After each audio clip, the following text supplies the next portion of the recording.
The Utah Jazz run into a buzzsaw defensively, and the balance was off offensively. We'll look at it.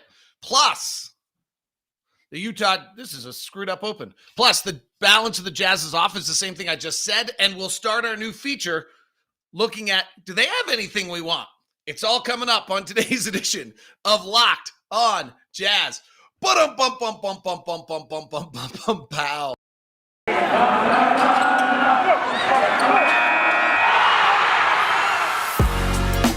You are Locked on Jazz, your daily podcast on the Utah Jazz. Part of the Locked On Podcast Network, your team every day. Hi, I'm David Locke, radio voice of the Utah Jazz, Jazz NBA insider. This is Locked on Jazz, your daily podcast on the Utah Jazz, give you insight, expertise, geeky numbers, and hopefully making it way better to be a Jazz fan each and every day. Oh, I really screwed up that open. Almost as bad as my hair. Where's the hat? Need a hat today. All right. I think I was flustered on how silly I looked on camera. Thank you very much for making Locked on Jazz your first listen of every single day. We are free and available for you on all platforms. We are on YouTube. Feel free to subscribe, follow us on YouTube. Everyone on the network's doing great on YouTube but me. So feel free to subscribe on YouTube and give me some love. We may change some things on YouTube, how we do it. I love the live show, but there's a chance I might work away from some live shows that would actually help the YouTube a little bit. All right. Weird night last night, evidently still lingering for me because I just butchered that open about as badly as anyone possibly can.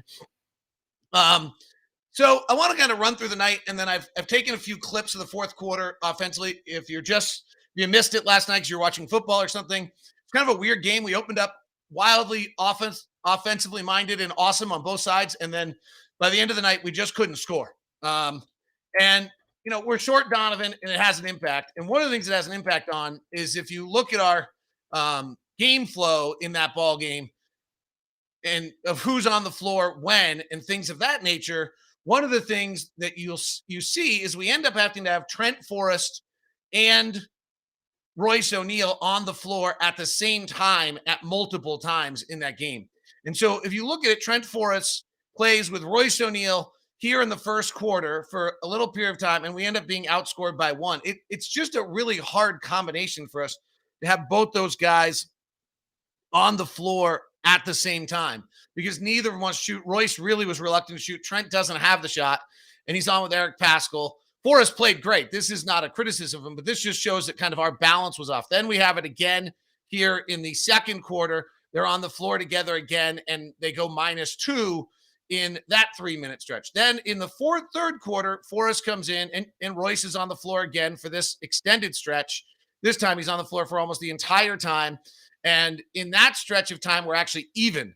But we don't, and then finally, the last one, Forrest and O'Neal are on the floor again, and we're -5. So when the two of them were on the floor together last night, which is pretty unavoidable right now, I think we were -8, and that's, frankly, that's a lot of the game. And so when you start, what was the impact of not having Donovan or not being quite right? That was a large part of it. Our offensive drought starts when those two are on the floor together. The other one is, one of our keys is this great lineup that we have, which is Rudy Gobert, Joe Ingles, Mike Conley, Rudy Gay. So it's Clarkson, Ingles, Gobert, Conley, and Rudy Gay. And that lineup did not play well last night. That lineup was -6 in its first stint together, but from the first to the second quarter. Then it was great. Then it was in the fourth quarter, the coaches got it back out on the floor again, and it was +11, and that's what it went on the 11-0 run. That's what you'd expect. So it was +5. Forrest wasn't great in the first stint.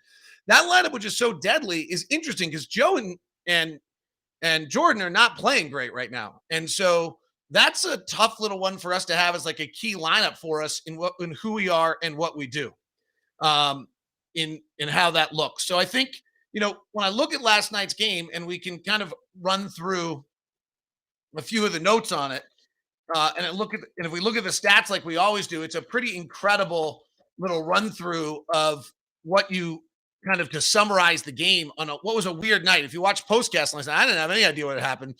I went back and just watched the fourth quarter, and in a moment, I'm going to take you through 3 plays that kind of show you what took place in this ball game because at least late, I just think we're shorthanded, and our balance is such that for us to be good, um, frankly, we have to be lined up pretty well. Let's look at our advanced stat numbers. We always look at it. There's some interesting numbers here in this one. Mike Conley's defense last night, 96.2 when he was on the floor. Rudy Gay, really good. He had a great game last night.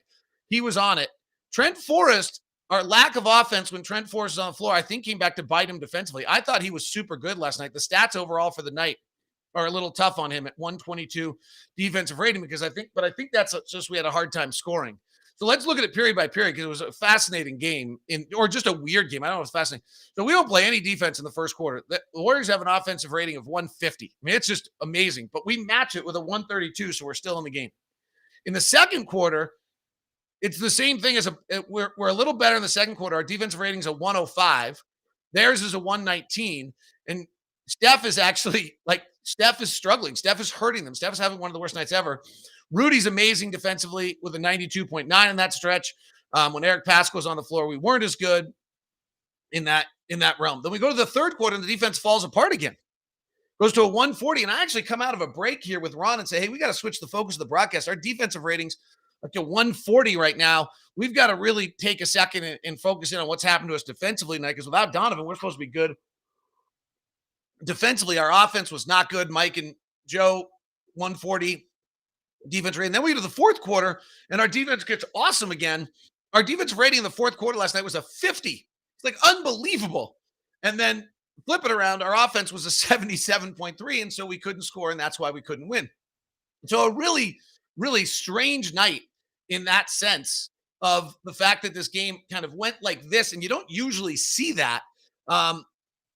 In a lot of ways. I don't know how to feel about it so we didn't have Donovan, and then Rudy and Boyan get hurt with the 3:30 mark, and if I don't know who's going to be able to play tonight. That's obviously the biggest concern. And they didn't have Draymond or Clay. Clay doesn't help them yet, and then Steph has the worst shooting night of his career, and we lose. Like it feels like on that margin, no Draymond and Steph having the worst shooting night of his career, we probably should win. Like for all the nights we're going to talk about that we lost, in which another team made shots. Here's a night where they missed shots and we didn't take advantage of it. So it does feel a little bit like, ooh, maybe we should have got that one. We played awfully hard. The work on the offensive glass was great. The defensive commitment, for the most part, like late, was really, really good, though it was really bad for stretches. I mean, so really, honestly, hard game for me to kind of wrap my arms around and look at because of kind of, what we're talking about. And that is that it just went all over the map. And as a broadcaster, frankly, I think you have to have a storyline. And the storyline that we really came up with from last night was kind of talking about the Warriors defensively and how they don't allow you to get to the basket and some things like that. And the Jazz really did a pretty good job of that for much of the night. I mean, the fact of the matter is that if you look at it, the Jazz ended up last night only with 17 shots at the rim, which is a little low. And if you go period by period, they were 4 of 5 in the first quarter, 2 of 3 in the second, 3 of 6 in the third, and then in the fourth quarter, just 2 of 3 again. The floater zone, which everyone doesn't want to talk about like it's a bad shot, it's a terrible shot. We were 6 of 23 in the floater zone because that's a 40% shot, and the Warriors cut it off and force you into it. That's usually what we force people into. I know everyone, there are too many threes and this and that. And it's so great we can shoot twos. It's a bad shot. Like the numbers will eventually come back to get you, and they did there. So it's sometimes all you have, and late in the shot clock, it's your choice, but you shouldn't be living by it. And we lived by it a little bit too much last night, and it hurt us. So overall takeaway from the game last night: hard fought, weird game. Not sure how we should really feel about it in the sense of winning or losing the ball game, and then just because of without Donovan, and this is kind of I'll get into this in the next segment some more.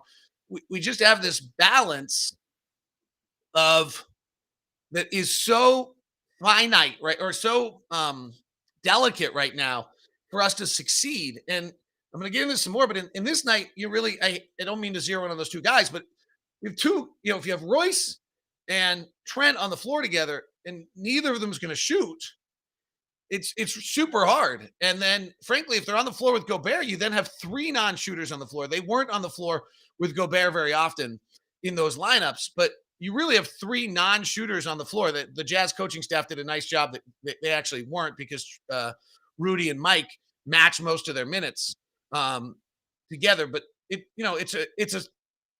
it's crazy hard for Royce O'Neal and Trent Forrest to be on the floor together when neither of them's going to shoot and for us to win. And that's where our balance gets kind of wiped out in a lot of ways. Today's show is brought to you by Murdoch Chevy, located three plays I'm going to show you in just a second on how great the Warriors are defensively. So I'll have that for you coming up here in just a second. The Today's show is brought to you by Murdoch Chevy, located out in Woods Cross, also in Logan. The Chevy lineup of cars, just terrific. You know the Suburban, you know the Tahoe. Those are the Utah County assault vehicles. Frankly, they're just Utah assault vehicles that we have out there for you. But also then the Equinox, the Trax, super. The Blazer has been rebuilt and is gorgeous. The trucks are amazing. The Silverado, as well as the Colorado, that Silverado truck is just a pleasure to drive when I had it a little while ago. And the Colorado's kind of the more fun, zippy truck that kind of does all your handy stuff. Go check it out at Murdoch Chevy, located in Woods Cross and in Logan. If you're going to stop by either of the locations, feel free to email me first, and we will set you up with a meeting. Today's show is also brought to you by Truebill. This is a really cool app. They sell Truebill to you primarily as a way to stop subscriptions and monitor that. It's also just a great way to monitor your spending, organize your spending. I have the app. I've used it. It's pretty cool. It'll tell you if you got a major expenditure as a security. It's a new app. It helps you identify and stop paying for subscriptions you don't need, want, or simply forget about. On average, people save up to $720 a year with Truebill because companies make subscriptions hard to cancel. Truebill makes it easy, and Truebill concierge is there when you need them to cancel unwanted subscriptions. Don't fall for subscriptions scams. Don't start canceling today at Truebill.com/LockedOnNBA. Go right now to Truebill.com/LockedOnNBA. Can save you thousands a year. I will tell you also as an app user, a lot more than that. I actually like the other features even more. Just notification of what was spending, how much we spend each week, things like that. Pretty cool. Truebill.com/LockedOnNBA. Thanks very much for making this the first listen of your day. All right, let's see. I've never done this before. We're going to try something new here. I want to share. I went through the fourth quarter of the game last night, and I wanted to run through kind of what happened. And frankly, just kind of a quick run through, Clarkson makes a drive to the basket. They're big. No pass possession misses. We go to Rudy Gay for a spot up, post up. He gets blocked. Like just neither of our guys are good enough on those plays to make plays. Beautiful set play out of a timeout. Clarkson airballs it. Then Forrest runs a pick and roll, and they just hug the shooters, sit on Gobert, and Forrest floats and misses. Like this isn't like stunning stuff. They're just really good.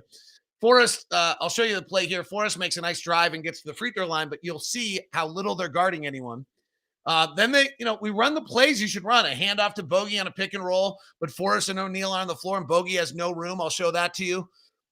We get the ball back. We swing around. They're not guarding Forrest in the corner. He shoots a three, misses. Conley comes back in.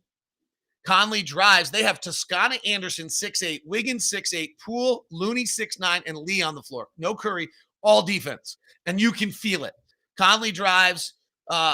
Looney's dropping. Conley gets caught in the lane, tries to pass a tough pass to Gobert. He could never catch. There's just no room for him. He's 6'1". He looks so small, and he turns it over.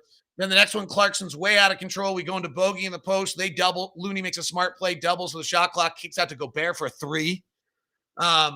Then beautiful play. Ingles on a pick and roll. He actually flips up a wild shot and scores. Then Conley drives, throws an amazing pass out to Ingles for a three, and he misses, and that's when everyone gets hurt at the 3:10 mark. We're kind of done at that point. So it's nothing like, it's honestly like, I hate to say it, but like our guys just weren't good enough. Like it's not like we broke down and got selfish. It's not like we didn't run the right plays. Like honestly, like Clarkson tried to drive in the lane. He just wasn't good enough to score. Rudy Gay went in the post and got a shot block. The defender was better. Set play for Clarkson on a timeout. He missed an air ball. Good play. Forrest driving. He misses. He's just not like, he's not good enough. He missed a floater in traffic. It's a tough shot. He then made a beautiful play and drove to the basket. He gets a wide open. Bogey gets a handoff into a pick and roll. Their defense is just better than Bogey was. Like they suffocate him. I'll show it to you in a second. Forrest is open for a three. He just misses it because he's not a good shooter.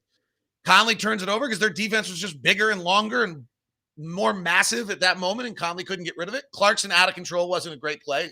And we'll get into this in a second. Like when Clarkson's not good, Clarkson has to be good for us to survive without Donovan. And then when Clarkson's not having a good night, and Joe's not having a good night, then suddenly Royce, what he doesn't do, like Royce's lack of shooting suddenly becomes a problem because Jordan's not making shots and Joe's is 1 of 6 from 3. Like it's just this balance along the way. If Jordan's doing what Jordan did for the first half of last year, and Joe's doing what Joe did for last year, then Royce can not shoot. It's fine. And if Donovan's in the game, but if suddenly Clarkson's not shooting very well, and Joe's somewhat reluctant or not shooting very well, or it's a fast, speedy game and Joe has a hard time getting a shot off, then Royce's lack of shooting is accentuated and becomes a problem. Like it's just a balance all the way down in our, and it's just delicate right now. It's just super delicate. And some of it has to do with, frankly, since we have Rudy as a non-creator offensively on the floor, then when other guys become non-creators, it becomes too many guys that are non-creators. So it's tough. All right, let me see if I can do this. I'm sharing a little bit differently. I'm trying to share more on YouTube than we ever have before. So I think I've got it here. So here's the first one. If you're on YouTube, you're watching, and this is Clarkson's drive to the basket, where he doesn't score. Like, and this is just, and I don't mean this rudely. Like, so Jordan Clarkson is driving to the basket. He's in the restricted area. Kayvon Looney's on him. Looney's 6'8", and Clarkson's 6'4". Rudy's rolling behind. Wiggins has already cut off Rudy's roll. You can see Wiggins has got his left shoulder into Rudy. He's at the dotted line. All 5 Warriors are in the paint. This is why they allow the fewest shots at the rim of any team in the NBA. And on the left side of the floor is Royce O'Neal and Trent Forrest. So we can like criticize Jordan Clarkson for having a bad game last night, which I guess in a sense I just said he wasn't particularly good. But like this is why. There's no way he's throwing the pass over Looney and over a 6'8" Otto Porter Jr. to Bogdanovich in the right corner. They're not guarding O'Neal or Forrest with any concern. They've cut off Rudy's roll. Like there's no way for Jordan Clarkson to make a play here. This is just the Warriors defense is great. Like that's the only way I think to show that is they're just completely suffocated. This is the 17-minute mark of the YouTube. If you're listening on the podcast and want to go see it, and I'll post it probably on my Twitter at DLock09 as well. But if you look at this, this is the impact of having no 2 non-shooters on the floor. Like if Trent Forrest is Donovan Mitchell, Damian Lee's not in there, and it's just not the same play. Or if that's Jordan Clarkson. So that's the first one I would share with you that really was, that shows what the Warriors were doing. Let me see if I can get the next one for you up and easily for you as I try to get better and better at this stuff. I'm not sure I've totally got. Here's the next one. And what we have here is Bogdanovich's drive to the basket. So again, Bogey's driving. Trent Forrest is in the left corner. O'Neal's in the right corner. The guy guard, Kayvon Looney's an amazing defensive player and is probably the most underrated player in the league.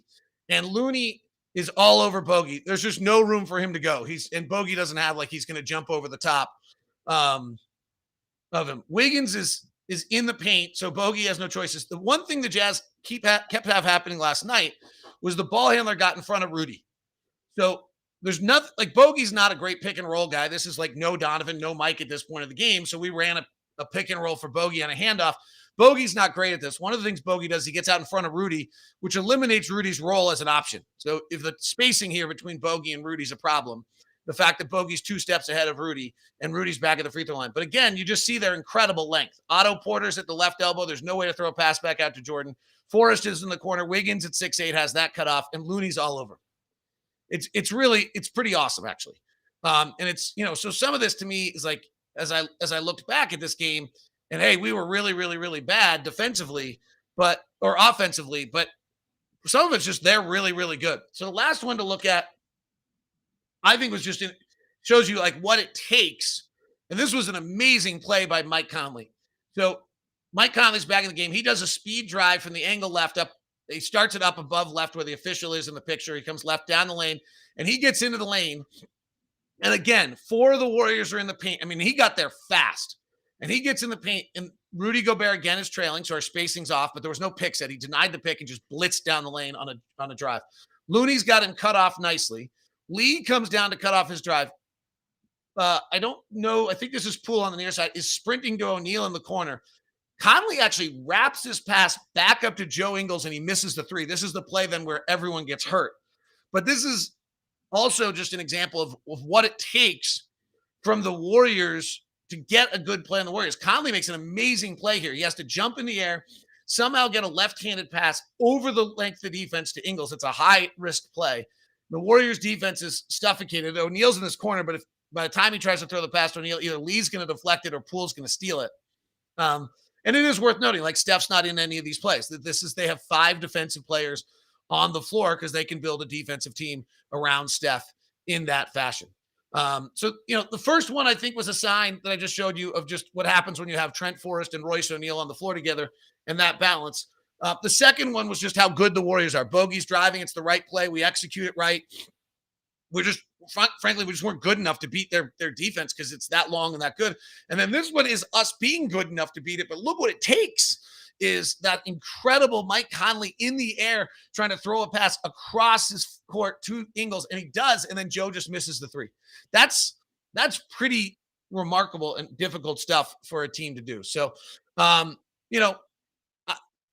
they're really good. Like, they're the best defense in the NBA. It's probably how people feel when they play us offensively. That offense, you do the right thing, and we move it one extra pass, and they're the best offense in the NBA. So that was them as the best defense in the NBA. Those players are all on the floor because they play defense. Those players are all there, and they're just, they were better than us. Like, sometimes I think you got to tip your hat. And defensively, they were better. So on a night where Steph doesn't make shots and they don't have Draymond, imagine if they had Draymond, but Looney's great. And I think you got to realize how great Looney is. He made a ton of plays last night. One little cool thing last night in the game also was Andrew Wiggins' development. And that is, Andrew Wiggins used to try to fly over Gobert. Sometimes he'd dunk it. More often than not, Rudy would block it. Last night, he drove into him with a shoulder and then fell back with his athleticism and hit. You wonder, why young players don't win in the NBA. That's a good example of a player maturing and understanding how to play in the league and what it takes. I missed on the Warriors this year in my predictions, but really what I missed on the Warriors is who's playing. Like, I thought Wiseman would play. I thought Kuminga would play. I thought Moody would play. Like, they don't play. Kuminga played 8 minutes last night. He has no idea what he's doing. If he could have played more, we would have won. I mean, look at who they played. Gary Payton II is their bench player. Damon Lee, who is 29 years old, I think, despite the fact he's definitely a vet at this point, even though he hasn't played a lot. Toscana Anderson and Bielitsa. That's their bench players. Otto Porter, Poole, like, they're playing vets the same way we are. That's how you win in this league. All right, we are going to start a new feature that you guys are going to love. We're going to turn on the ESPN trade machine. It's against all of my instincts, but it's all anybody wants to talk about. So the third segment of every show between now and the trade deadline is going to be called, Do They Have Anyone We Want? I'll put it up on YouTube, and we'll look at it as well if you're watching on YouTube or if you're listening on the podcast. Either way, I think it'll translate for you. So we will look at 3 teams, Atlanta, Boston, and Brooklyn. Today, we'll just go alphabetically east to west, and each day do 3 teams and see if they have anything we want. Will be our look as we head toward the trade deadline on February 10th. Today's show, Locked On Jazz, thanks very much for making it your first listen, is brought to you by my friends at Built Bar. Oh, I got a package of the churro puffs. I kind of dig this puff thing. It's a funky marshmallow texture. It certainly feels like you're having a candy bar, and then it's pretty, it's crazy. Right? It's 140 calories, 17 grams of protein, and 6 grams of sugar. It's amazing. And they're really good. And the coconut marshmallow puffs, I think I might have to order after having the churro puffs because I kind of dig the puff thing. The bars are great too. Cone cut brownie chunk is my favorite. Caramel almond delight is my partner's favorite. 130 calories, 2.5 fat grams, 4 net carbs, 4 sugars, and 17 proteins. Promo code LOCKED15 gets you a 15% discount. Trust us. Go to BuiltBar.com. Check it out. Today's show is also brought to you by BetOnline.ag. Here's the lines for the NFC and AFC Championship game. The Chiefs are a 7-point favorite, and the Rams are a 3.5-point favorite. If you want to get in on the action on those 2 games tonight, the Jazz, who knows who we have available? I've not gotten any report yet, but it is probably not going to be a great scene for us. We are a 9-point underdog at Phoenix. Woo! But I don't know who plays. I don't think Rudy goes with a calf strain. I don't know if Boyan, I'm concerned about Boyan. If they're not going to go, does Mike go? If Donovan's not going to, woo! We could have Toronto Raptors lineup out there tonight. The NBA futures, are we slipping? Brooklyn's at plus 295. The Warriors are plus 375. Suns are at plus 675. Bucks are at plus 700. We're still 5th most likely to win the title at plus 1,000. That's at betonline.ag. Use the promo code LOCKEDON to get a 50% welcome bonus. All right, let's play Let's play. Who do they have that we might want? Our first edition of this silly little game. Let me see if I can share a window with you. Look at me just kind of trying to get really good at this. Uh-oh, I don't think I have it. Here we are. Yes, I do. All right. Um, the Atlanta, the Atlanta Hawks are the first one. John Collins, 5-year, $23 million deal might be available. We have to be they probably want Ben Simmons for that. Danilo Gallinari, they're paying $20 million with another year left on his deal. Clint Capella's not eligible yet. We don't need it. Bogdan Bogdanovic has 3 years, 2 more years left at 18 each. DeLon Wright would be an interesting defensive player. $8 million's a lot. Can't shoot it. Not sure he's that much better than Trent Forrest. Trae Young, we'd obviously want. DeAndre Hunter. Okungwu is going to be great. He's really, really playing well. They just acquired Kevin Knox. Lou Williams is kind of in his last stages. Kevin Herter, they just signed to an extension. He's a nice player. I don't think they're moving him. Gorgui Zhang's interesting. 1 year, $4 million backup center. He's can actually shoot it, stretch the floor, play a little five. I think he's on his last legs a little bit. Like, I don't think he's playing quite as well as he once did. He actually was originally our draft pick. He's playing like every other night for like 4 minutes a night. He's not a part of their deal. Are they going to release him at the end of the year? He was in Minnesota. You just kind of see he's just kind of dropped fundamentally. He's a 36% three-point shooter. He's actually maybe the kind of player that is more appealing on paper than he is in real life. Like, you tell me about Gorgui Zhang, and my reaction's like, oh, like hard-nosed, can shoot the three a little bit, 6'10", but there's also clearly something that, like, he's not getting any time. He left Minnesota, who was bad, and he went to Memphis. He played 17 games. Then he played 22. Then he played 16. He's playing like 9 minutes a night. It's heading the wrong direction, and yet he does all these things. So that's always a big caution to me on a player like that there might be some reason why that, unless you're watching him every single day, is part of the reason that you feel that way about him. So from an Atlanta standpoint, unless you're pulling off something weird, which is Bogdanovich, I don't know, unless they're in a financial trouble, you could do. I don't think they'd be willing to move Bogdanovich, but frankly, if they are in financial trouble a little bit with upcoming deal and they want to, get off it, so that's for us to get to 18 is probably Joe and Royce or something of that sort. We get even more offensive minded, less defensive minded. He's a nice player. I do like him, and it would be a total disaster from a play-by-play standpoint to call two Bogdanoviches. But that would be the one thing I don't know what Atlanta's going to do. They're trying to couple a bunch of pieces together to get Ben Simmons or do something of that sort, and they've got to play DeAndre Hunter here pretty soon. So I think that would, that's the only reason why someone like, I don't think Bogdanovich would be available, but I do think it's at least interesting. Let's look at Boston for a second. The big question is, are they going to move either Brown or Tatum? I can't imagine why. I'd love to have Al Horford, but not at $27 million for next year. Marcus Smart's been talked about a lot, but that's a $71 million contract. And yes, you'd better get some draft capital, and he can't shoot at all. Josh Richardson is pretty good athlete. I think we run into a little bit of the Josh Richardson, the same thing we do with Gorgui Zhang. Like, the concept of him sounds so awesome. The reality might not be. If you look at him in Miami, he has this kind of fairly good year, plays 81 games, starts 81, 33. They weren't great that year. He shoots 38%. Since then, 36, 34, 33. Now this year, 40% from three. So he's a 31% shooter, 36% shooter. He really had a tough year in Dallas last year, playing 25 minutes a night off the bench. He's a pretty good athlete. He's 6'5", 200. In our system, maybe he gets so many open looks that it's completely, worthwhile for him to be able to make those plays. Dennis Schroeder's probably available and causing them consternation. And otherwise, they have I love Grant Williams, but I can't imagine them getting rid of Grant Williams. He's a beautiful, nice player, does a lot of things, doesn't quite have a position. I like PJ Dozier. They just acquired a trade, but he's got an ACL. He's out for the year. And obviously, Jaylen Brown's the big piece everyone's talking about there. So, yes, we'd all like him. Does Brooklyn have anybody we would like? What about Paul Millsap? Suppose they're going to move Paul. He's on a minimum. I don't think he can play center. Otherwise, you've got the big boys they're not going to trade. They're not going to trade Joe Harris. They're not going to trade Patty Mills. Javon Carter's an interesting backup. I'm sure he's perfect for them at 3.6. They're probably not going to move him. So not a lot on this roster. James Johnson, Blake Griffin, all on the minimum. LaMarcus, all on the minimum. I don't think you're going to find a lot on this roster. So in our first edition of Do They Have Anyone We Want? Not a huge amounts of anyone we wanted on those three teams.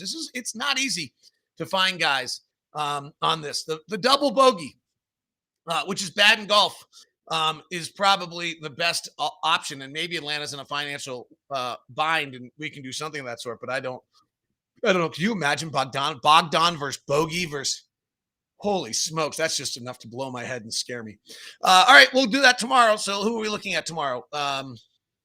Tomorrow we will look at the Charlotte Hornets, the Chicago Bulls, and the Cleveland Cavaliers as our three teams, as we'll do three teams each day as we walk toward the trade deadline on do they have anyone we would want. Zach quickly asked any chance we would sign Marc Gasol. I think he's pretty well retired. We talked to him in the offseason. We looked at him as a possibility before Whiteside, and I think he decided, he left the Lakers, decided to stay. He wanted to stay in Europe for whatever reason. So we'll see. Maybe I'm a homer, but it seemed like the Warriors were overly physical and not called on. It's good defense, but sheesh, didn't seem fair. Well, I think you just have to better handle physical play. I did not have that feeling. Anyway, good game last night. Tonight, I have no idea we're going to have. I'm concerned about Rudy. Hasn't had any muscle. Interesting. Rudy's never had a muscle problem at all. Like, that's the beauty of Russell. First time, and you wonder, 4 games off COVID and sitting out, like, does it have an impact? Like, you just don't know right now. There's just so many things we don't know. We do know that 150 athletes have not died from COVID, though. We do know that. Have a good one. It is Locked On Jazz.